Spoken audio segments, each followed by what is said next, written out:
3 points. In grammatical point, how to derive the word Buddha? What is the root of the word Buddha? Roots Buddha.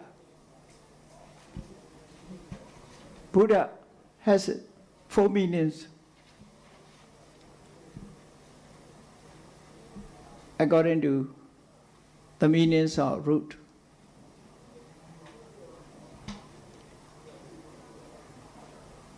Jnana, knowing, is 1 meaning.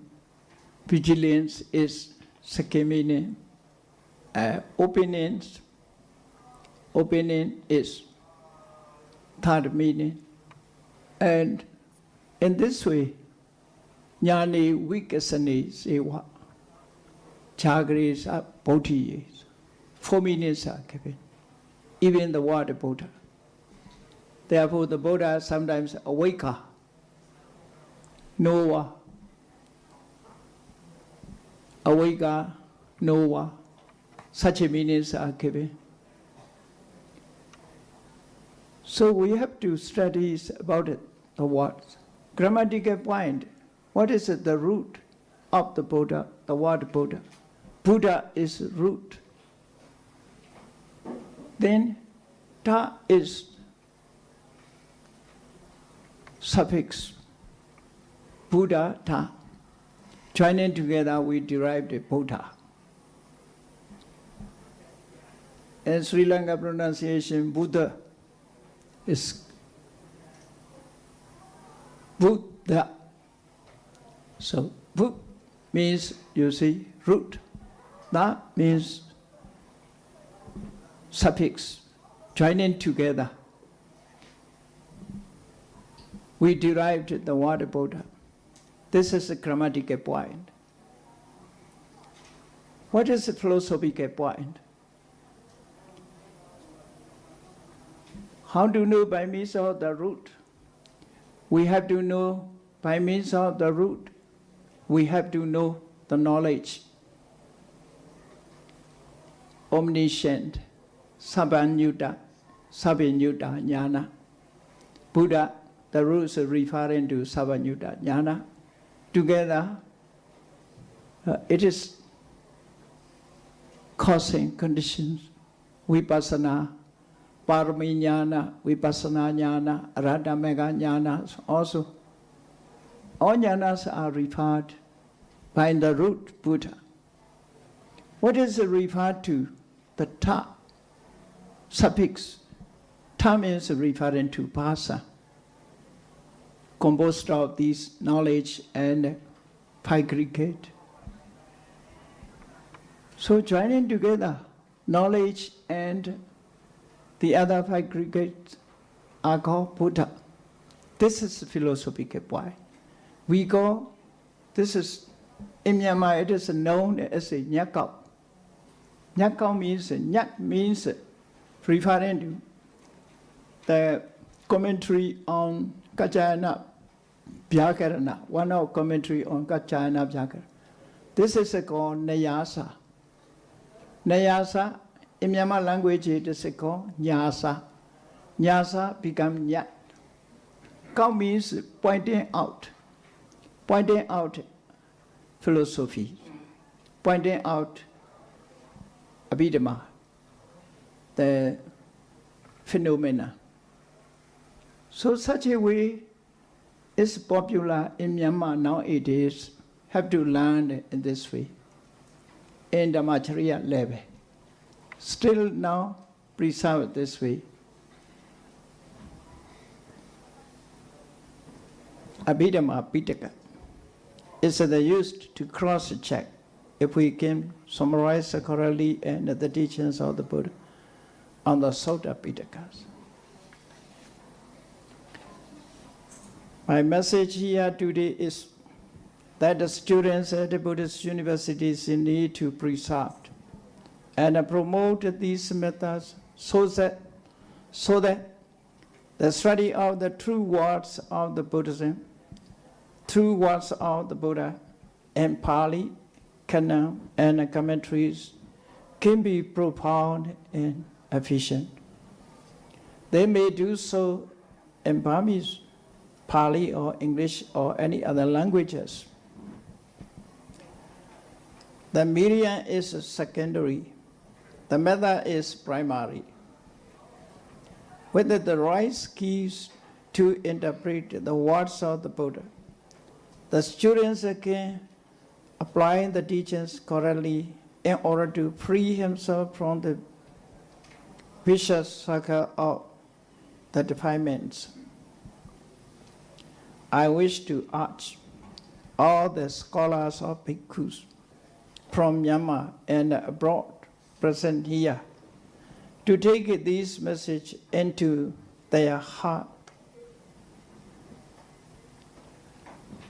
When they're designing a course of syllabus at their universities, no matter which test we choose to prescribe, these studies skills will enhance the students' ability to become competent and confident interpreter of the Buddha's Dhamma. I wish Shan State Buddhist University and all other Buddhist colleges and universities from Myanmar and overseas success in their mission. Thank you very much.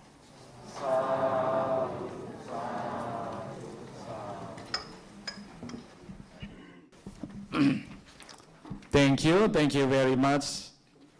The most venerable Professor Dr. Nandamala Bhiwansa for delivering a special message on monastic and education. At the same time, we are now invite most venerable Professor Dr. Kamai Tamasami for offerings Shan State Buddhist University's publications. Sadhu, sadhu, sadhu.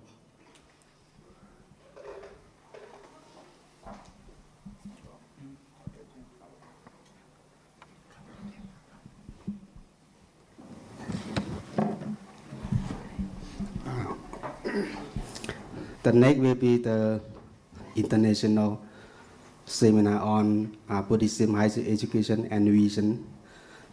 In this session, there will be one speaker from Thailand, and we have known him as the Venerable Dr. Prak Sakaya Vongvisuti, or we know him as Dr. Anil Sukanto, MPhil from Cambridge University and PhD from Brunei. His Venerable is currently serving as the Deputy Rector for Foreign Affairs of Mahamakut Buddhist University. Venerable Dr. Anil Sakaya Visuti, may I humbly invite you to the stage.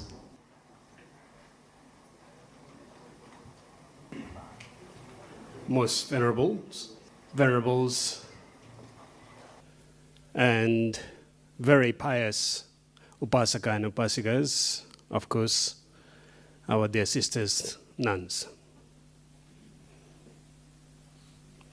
This is a very auspicious occasion, and I'm so glad and I am very thankful for Venerable Dhammasami to be a part of this history in making.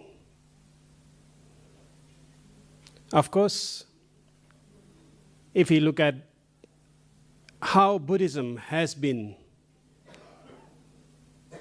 living up to our age, is of course, it is due to education.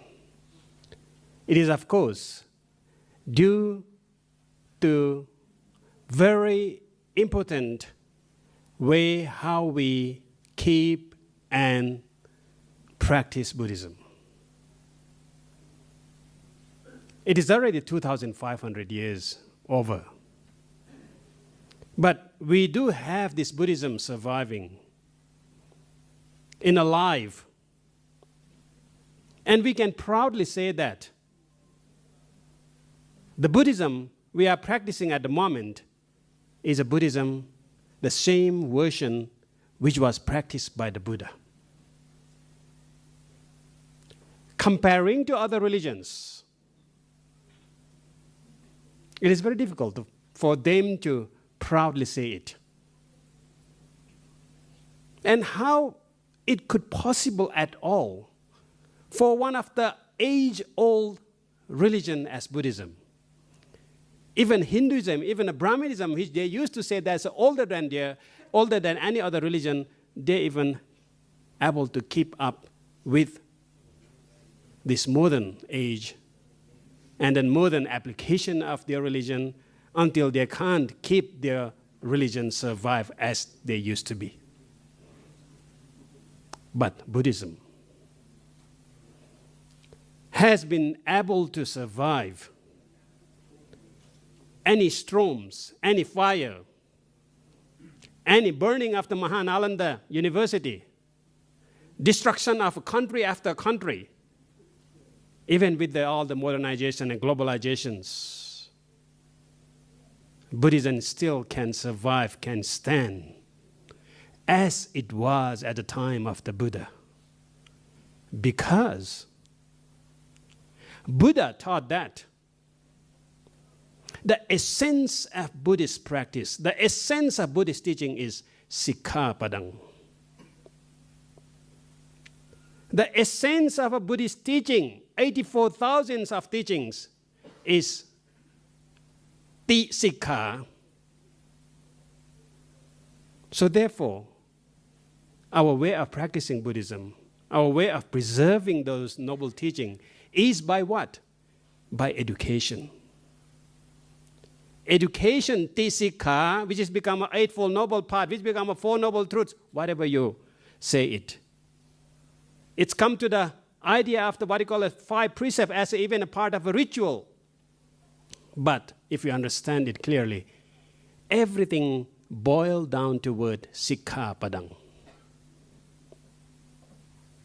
Sikkhapadang. Padang is a lessons. Sikkha is a to study, educate. Therefore, Buddhism is able to survive as it was because of this noble tradition we have been carried on. In the time of the Buddha, it was an oral tradition. With the new technology, we changed from oral tradition to the palm leaf. With even a new tradition, with even new inventions, we transform those palm leaf to all the book form. And with this new technology, we are putting all our Tipitaka in even our palms, in our hands. But the message never changed. But the essence never changed. It is always akaliko. It has been always akaliko. It is beyond the time factor. It is beyond whatever the world changes. The noble truth, the absolute truth, the Arya Satya would be the same. And we have to realize that. We have to learn that. And how do we do that? By education. So therefore, I'm so happy, I'm so delighted to be part of this inauguration that we are prolonging, we are extending our Buddhist tradition again by giving a place, by building a place where we can give a proper education to our new generations. We can give life to a Buddhism, a proper Buddhism. So thank you very much.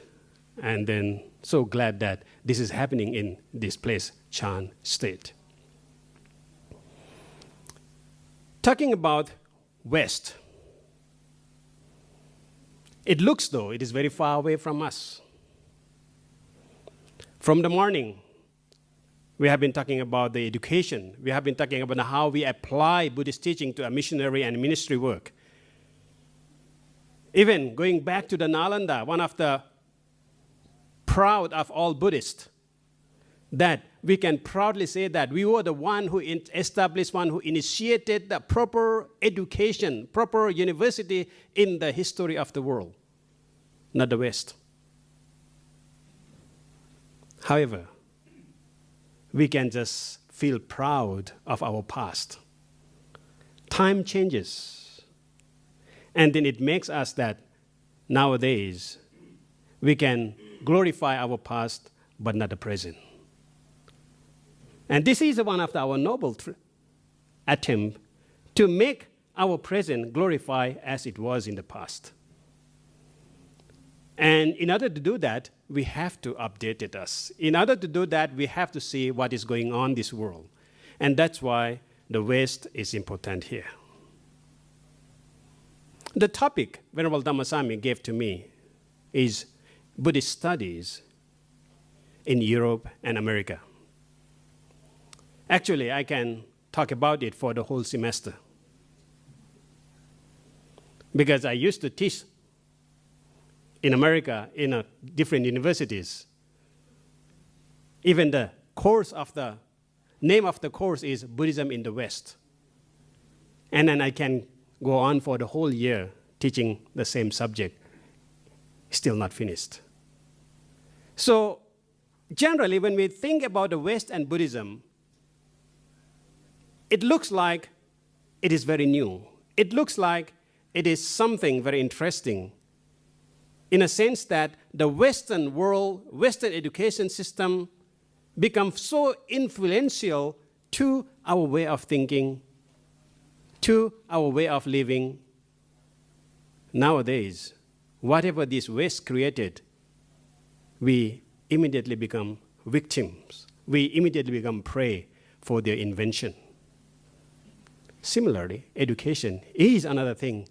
We try to follow the West without knowing that, is that the perfect education system available in this world or not. So when we talk about Buddhist studies, there is two questions, very, very serious. I don't know how do I define Buddhist studies. Because for general venerable monks, we become a monk. Like I myself, my Venerable Dhammasami, we become a monk when we were just aged at what? 13, 14, in my case 14. I think Dhammasami was on 12, something like that. And from that time, we have been studying Buddhism in one way or another. I don't know whether we call the schooling Buddhism is only studying or the practice, teaching, reading, living with the teachers, and learn from that, whether we call it study as a proper study or not. But that has been, our tradition has been following on. And shall we call that Buddhist study or not? In Myanmar, Mahagandayong, many other monastery, traditional monastery, and we have just seen the Venerable Tipitaka Acharya, who has been able to memorize whole Tipitaka. Can we call that Buddhist study or not? Of course, from our knowledge, we will call that is a Buddhist study. But I have a problem with that, because the word Buddhist study happened to be invented and introduced by Western scholars, not by us. So therefore, when we talk about Buddhist study, we have a problem. When we learn Buddhism, we want to call it this is a Buddhist study. But all this Western guy from somewhere come and say that, no, you are not doing the Buddhist study. You are studying the religion. You are following traditions. You are developing your faith. That is a practice of religion, not a Buddhist study. They put us in trap. We went to school. We live by those principles. Early morning, we go arms round as a part of our livelihood. staying in the monastic schools.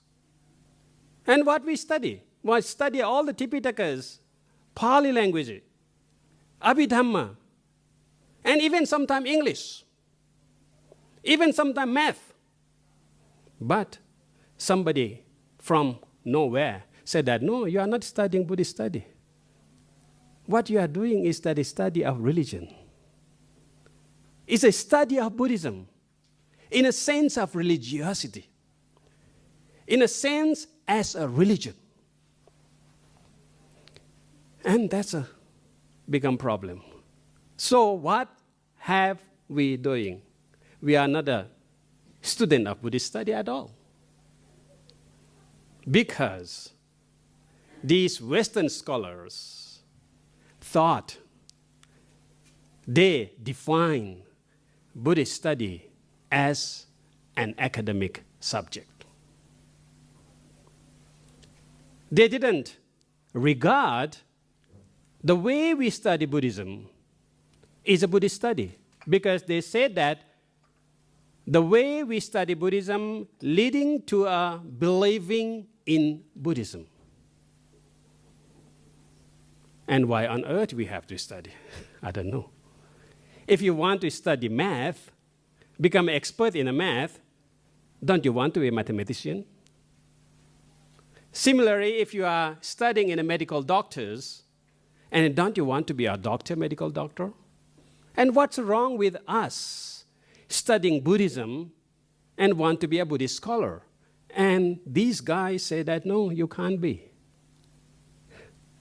Because the way you study is the way it is just like building your faith onto that religion.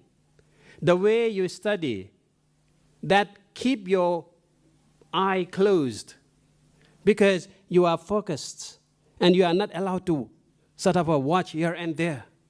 So that is not a Buddhist study.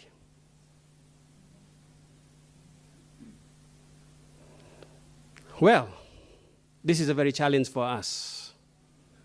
And suddenly, with this new acceptance of this modern world, Venerable Dhammasami says that we have a Nalanda, we have a Takasila, we have so many other great universities. But we forgot all those. And then we are praising Cambridge, we are praising Oxford. Luckily, happen to be here, the alumni of those two. Dhammasami is from Oxford, and I am from Cambridge. We are in a rivalry. And suddenly, we are saying that all Buddhist study has to be defined by those guys, which I'm not sure whether they understand Buddhism or not. But that is the world. And that's why they keep us in trap. So I understand that what you call Buddhist study in Europe and America meant to be something what we define the modern definitions, not the study of religion, not the study of Buddhism. And that's why we divide the monastic traditional education of Buddhism as a study of Buddhism to develop our faith on, to take as our part of our life. But whereas Buddhist study, as defined by all Western scholars, is something they just study for the sake of knowledge. So that's why we always hear that Buddhism is a philosophy. Although Buddha himself said that Buddhism is not a philosophy in the Tipitaka. But so many scholars in this world, especially Western scholars, say that Buddhism is a philosophy because they don't know what is philosophy and what is reality.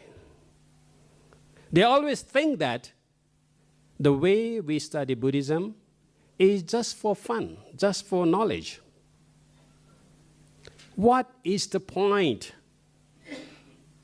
What is the point if you know Tipitaka so well, but you don't do as you learn it?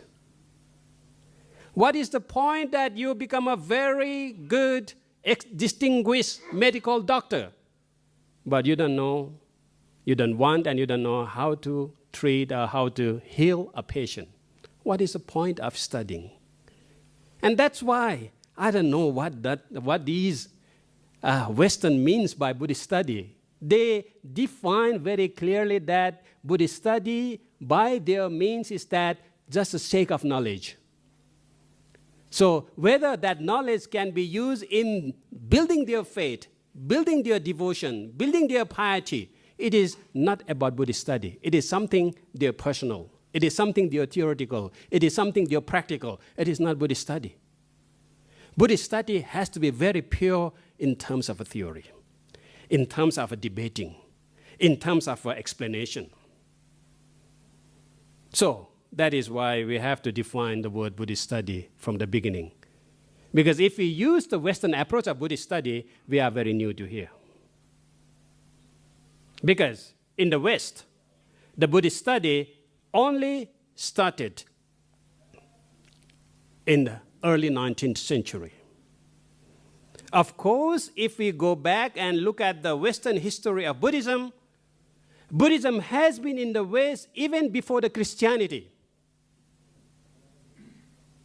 Buddhism has been in the West in every Western culture from the earlier period, even before the Christian, even before the Jesus was born. If you go to the Bible,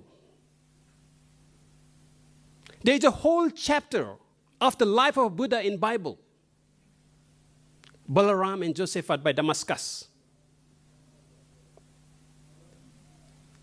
Those Bible was banned, taken the whole chapter out of Bible in the 16th century in Vatican, knowing just only in the 16th century they were able to know that life of Buddha was in the Bible. Buddha was one of their prophet. Then they realized that, we have been wrong altogether. So they just withdraw.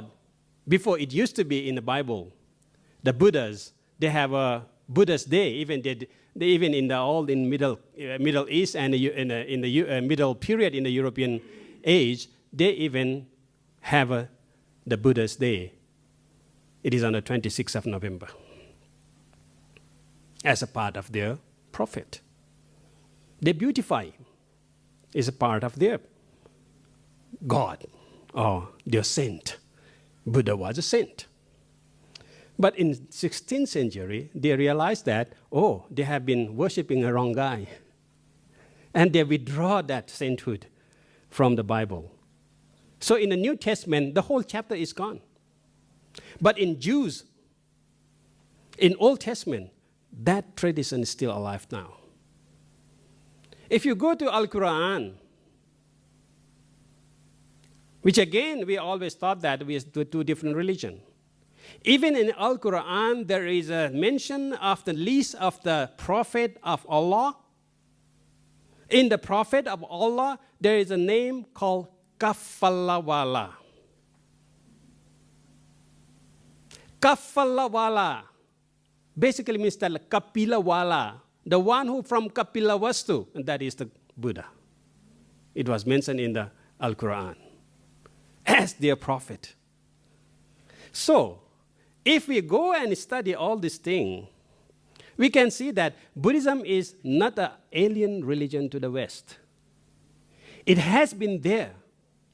If you go to look at the Great Britain, UK, even in the nomadic period before the UK has been a UK, these days, the remnants, there is archaeology, there is art, which symbolize that Buddhism was there even before the UK is known as a UK.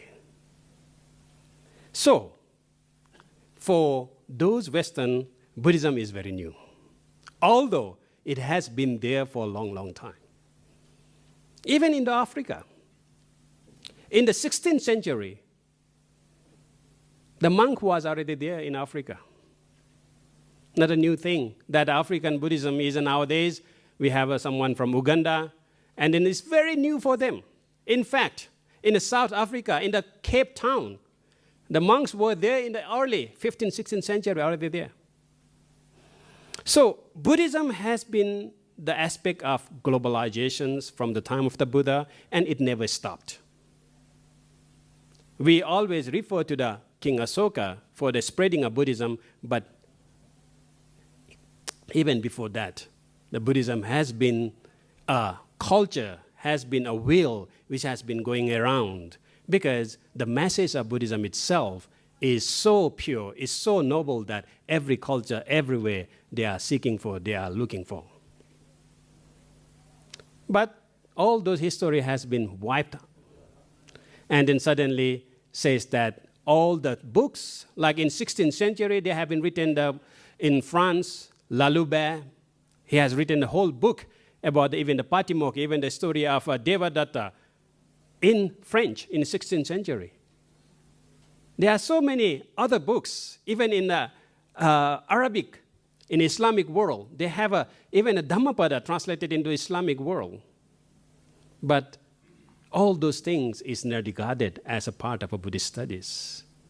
All of this world, I don't know how they define. They said that this is just not fitting or the kind of not matching sort of a text or literature we can find in all over, scattering all over the West. However, suddenly in the 18th century, 19th century, what happened is that the colonialism, when they invade, the Western invade with this technology today, hunting for the states after state to loot all the, what we call, resource from our lands.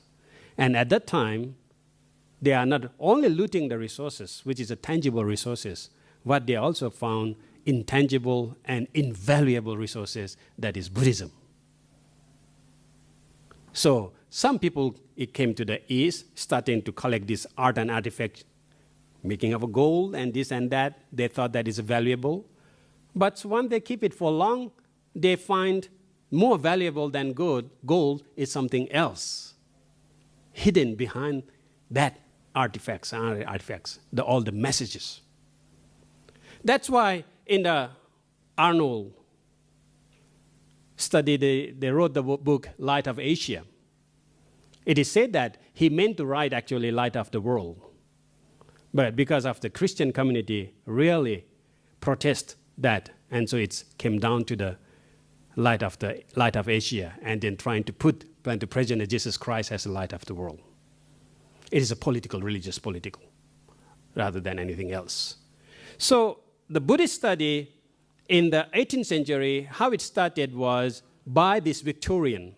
They thought that when they come to the Asia, they see they come to the Myanmar, they go to the Thailand, they go to the Sri Lanka, they go to the India, they go to the China, everywhere, and they try to collect a lot of things called very exotic. Once have that idea, value of exotic, it makes them interested. Just like exotic traveling here and there. And because of that very superficial value, they put it on those culture, religion, what we have been very putting up to the highest level, but they took it as exotic, they took it as a remnant for their fun to do their whatever they want to do. But out of that, things came out that people started to study. Out of that, they're trying to learn why they do that. Why they have the artifacts. Why the image of the Buddha is like that. Then, suddenly, the hidden treasures is coming out of that. Why Buddha is always in the very calm face. Even sometime, they said that Buddha is the lazy one, always closing his eyes. And that's why the Buddhists are lazy people, they said. But they started to look at very closely. And they said that no, Buddha never closed his eyes. It was only half closed. Then why it is half closed? Then they started, that is a teaching. Restrain our eyes. Restrain all our senses. So started to have the meaning from those art and artifacts, which they took it back as a part of their fun, part of their collections. Later, when they find that, they find a lot of text For example, from Nepal, Brian Houghton Hodgson, who was the sort of a British ambassador to Kathmandu at the time, to Nepal. And in Nepal at the time, what they were going, that political power was changing. The Hindu was so strong that they want to wipe all Buddhists out of Nepal, where Buddha was born. And that autocracy king want to burn all Buddhist texts, which is available in Nepal. And seeing the value of those texts by this Brian Houghton Hodgson sends the message to all the Buddhists in Nepal, says that, okay, if they come and burn your book, do not let it burn. You hide, because in Nepal it's cold. Here, they put in a soul. They ask that, okay, you hide the book under your armpit, and then pass by the embassy, throw it in the embassy, British embassy. So a lot of Buddhists, in order to keep that Buddhist text survive up to our age, instead of thinking of attachment, we have learned this morning, we have to detach.